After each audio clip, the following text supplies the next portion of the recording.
జనవరి 27వ తేదీన లోకేష్ గారి ఆధ్వర్యంలో కుప్పం వరదరాజుల స్వామి పాదాల చెంత నుంచి ప్రారంభమైన యువగలం పాదయాత్ర రాష్ట్రంలో ఒక చారిత్రాత్మక ఘట్టంగానే ముగిసింది.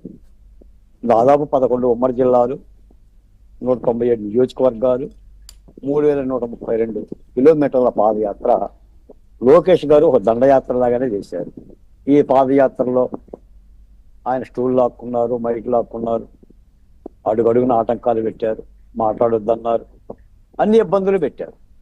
అన్ని ఇబ్బందులు పెట్టినా కూడా ఒక సంకల్పంగా చాలా బలంగా పాదయాత్ర తీసుకెళ్లారు. ఒకానొక దశలో చంద్రబాబు నాయుడు గారి అరెస్టుతో లోకేష్ గారి పాదయాత్ర ఆఫ్ చేసుకొని తండ్రి విడుదల కోసం ఢిల్లీ వెళ్ళి లేదా న్యాయస్థానాలకు సంబంధించిన ప్రక్రియను చూడాల్సిన పరిస్థితికి వచ్చారు. నేనేమంటానంటే పవన్ గారు, నాటి కాలపంతా కూడా చీకటి రోజు. అంటే ఆ చీకట్ల గురించి ఎంత చెప్పుకున్నా వగచటం తప్ప మిగిలేదేమీ లేదు.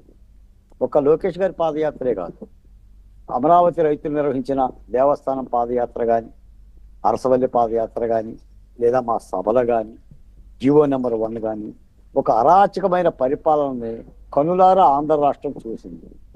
మనం ఎన్నోసార్లు చెప్పాం, కూటమి పార్టీకి 164 సీట్ల ఈ అమోఘమైన బలాన్ని లేదా 97% స్ట్రైకింగ్ రేటుని ఇవ్వటానికి ప్రధానమైన కారణం ఒక అరాచకమైన పరిపాలన.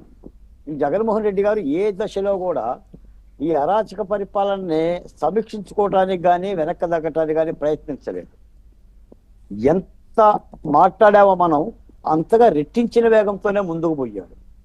ఆయన ఏమనుకున్నాడంటే ప్రత్యర్థులను మాట్లాడుకోకుండా చేసి, లేదా ప్రత్యర్థులను నిలువరించి, లేదా లోకేష్ గారి పాదయాత్ర కూడా ఆపుదల చేసి, లేదా చంద్రబాబు నాయుడు గారిని అరెస్ట్ చేస్తే, ప్రతిపక్షాలను కట్టడి చేస్తే మనం బలప్రయోగం ద్వారా రాజ్యాధికారంలోకి రావచ్చు అనే ఒక భావం, అంటే ఒక నియంత్ర ధోరణిని ఆయన ప్రదర్శించబట్టే ఈ విధమైన ఒక శరాఘాతమైన ఓటమిని, అంటే కని విని ఎరుగని శరాఘాతమైన ఓటమిని చూశాడు. నాకు తెలిసి జగన్మోహన్ రెడ్డి గారికి చిప్పులేసిపోయే విధంగా, అంటే తలలో ఉండే చిప్పులేసిపోయే విధంగా రిజల్ట్స్ వచ్చింది ప్రజాక్షేత్రంలో.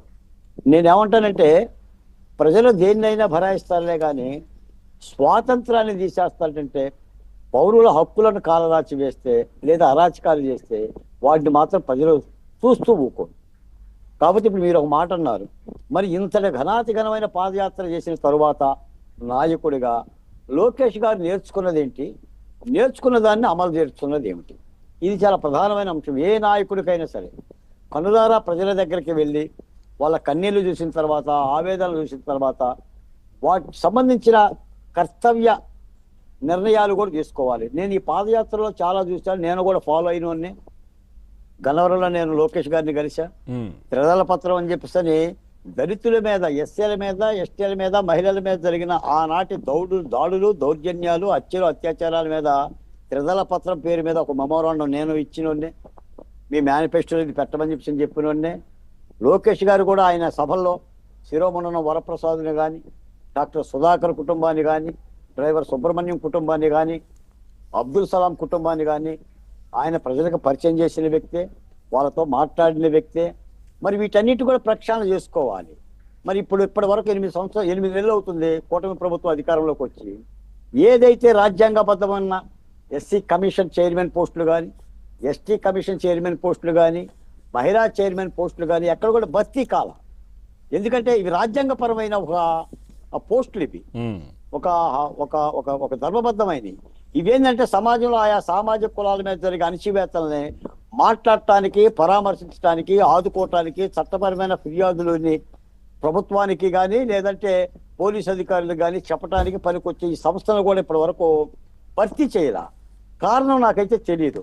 కాకపోతే నేనేమంటానంటే పవన్ గారు, అంటే ఒక విషయాన్ని మనం చెప్తున్నప్పుడు, ఒక మంచి విషయాన్ని చెప్తున్నప్పుడు పాలకుడు సహేతుకమైన సద్విమర్శతోనే మనకు దగ్గరకు తీసుకోవాలి. అధికారం అంటే 10 మెట్లు పైన అని అర్థం.